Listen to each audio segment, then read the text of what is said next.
नाजरीन को ये आवाज़ सुनाएं, ये आवाज़ स्टैंड पे लगाएंगे। ये कई तो लोग कहते हैं इसके ये शाक चेंज होंगे, कई कहते हैं इसके चिमटे के बुश चेंज होंगे, बैरिंग चेंज होगा।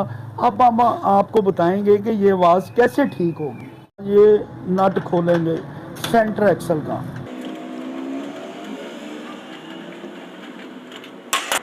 इसको स्लेवर की मदद के साथ इसको अंदर की तरफ फिट करेंगे।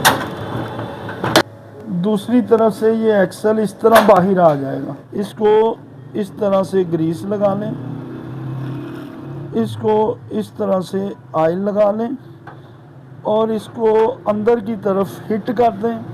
अभी इसका रिजल्ट भी आपको दिखाते हैं। ये नट और वाचर इसकी हम वापस लगा रहे हैं, फिर आपको इसका रिजल्ट बता देंगे। हमने ऑयल ग्रीस लगा के इसे फिट कर दिया है। अब हम आपको इसका रिजल्ट बताते हैं। स्टैंड उठाओ जी, चलो वज़न डालो इसके ऊपर। Okay, see you next time.